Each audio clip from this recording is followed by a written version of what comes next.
Norma Neufner, policewoman, attached to the juvenile division. I'm on a call from a very worried mother whose daughter is missing. Her daughter's name is Judy Miller.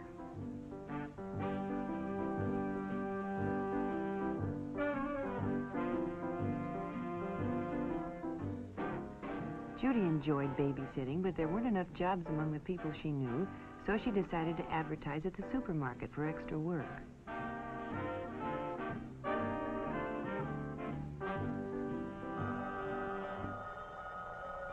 Late the following afternoon, the phone rang, and Judy was offered a job for that evening.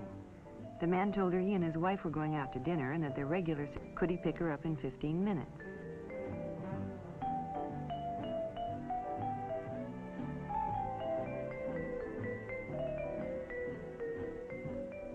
Judy's mother hadn't returned when it was time to go, so she left a message by the telephone.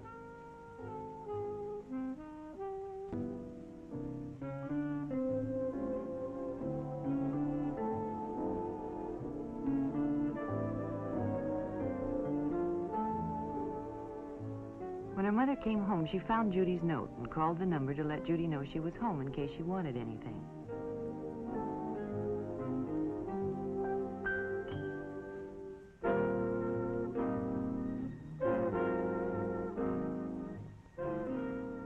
A woman answered, but she didn't know anything about Judy and told Mrs. Miller she must have the wrong number.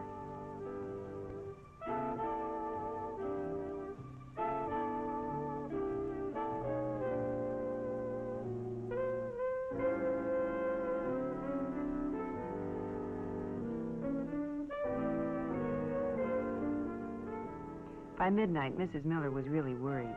She phoned the police and was transferred to juvenile. I took the necessary information and assured her we'd do everything we could. She'd have to try to be patient and wait. The waiting lasted almost a week. Then the report came in. Judy's body had been found on a lonely desert road. The most difficult part of my job is bringing bad news to parents. You can never find the right words to tell a mother her daughter has been murdered. Judy hadn't done anything wrong, she'd only been careless. Careless about whom she'd trusted. In itself, there'd been nothing wrong about advertising for a job, but it led her to trusting a person she knew nothing about. A mentally sick person who used her innocent ad as an introduction to his act of violence.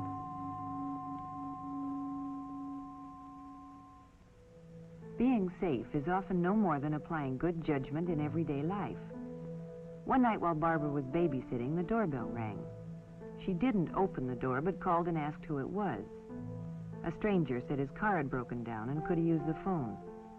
Barbara was very polite, but she told him she was babysitting and expecting a call from her parents. However, she was sure the next-door neighbors were home and perhaps he could use their phone. The stranger thanked her and left. Now, Barbara had been polite and helpful, but she hadn't taken any chances, and when her father called, she was safe.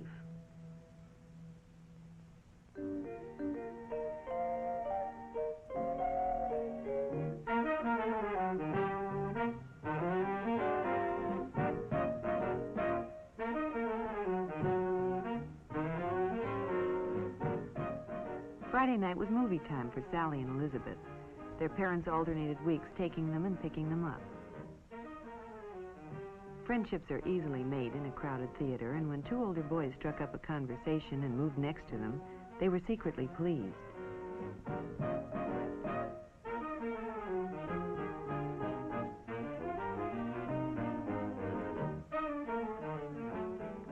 At intermission, Sally found it flattering to have her friends see her in the company of older boys, and when they asked if they could take the girls home, she was all for it.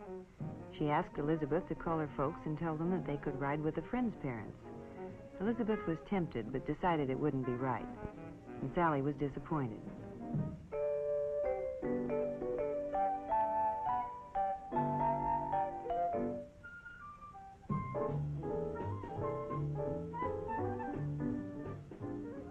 When the show was over and they were leaving, the boys suggested that if Elizabeth couldn't go with them, why didn't Sally come? Sally thought it was a great idea and asked Elizabeth to tell her folks that her parents had picked her up. Elizabeth didn't like the idea, but Sally insisted. So, Elizabeth left alone.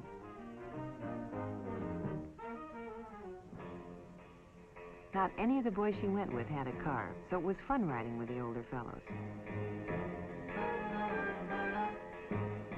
But when they drove right past her house, she became concerned.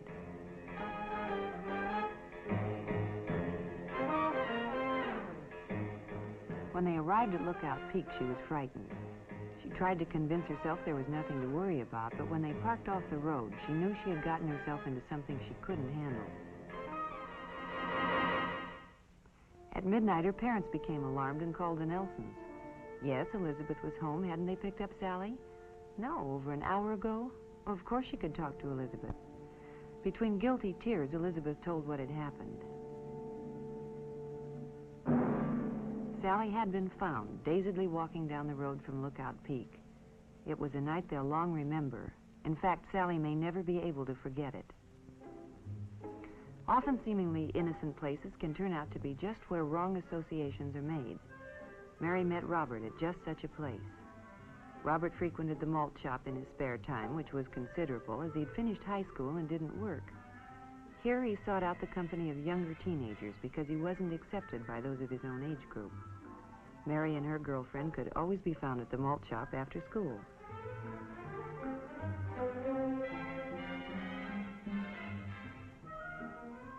Mary had seen Robert before and thought he was very good looking, so she was naturally flattered when he singled her out and struck up a friendly conversation. He was fun to talk to, and they discussed everything from cars to movie stars. When he offered her a ride home, she was only too happy to accept.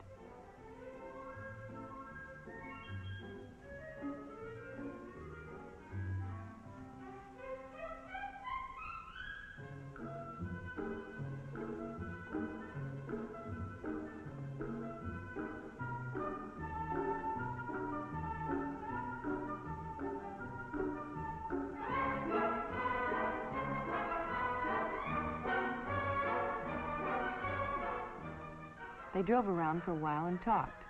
Mary was a good listener, and Bob enjoyed nothing more than talking about himself.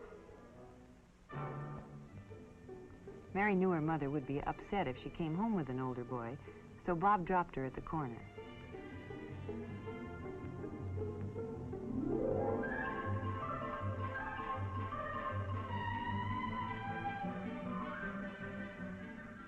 After that, they saw a good deal of each other.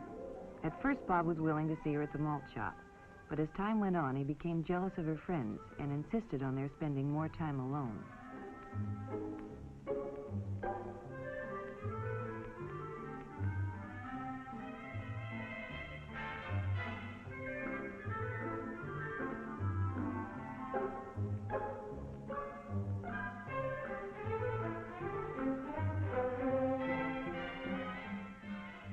They began to go to secluded places, and their relationship became more intimate. Mary knew things were getting out of hand because Bob became more and more demanding, but not wishing to lose his friendship or the prestige she enjoyed from her friends for having an older boyfriend, she complied with his desire.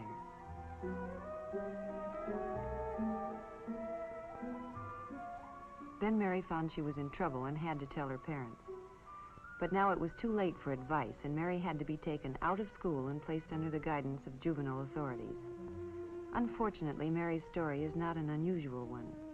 Too many young girls are flattered by the attention of older boys and don't realize until too late that these boys, who cannot compete in their own age group, are often not well adjusted and will demand too much in a relationship with a younger girl. You see, it's often the things that are done without thinking that get young people into trouble. Trying to move too quickly into a world of grown-ups with a young person's faith often cause heartache and disaster.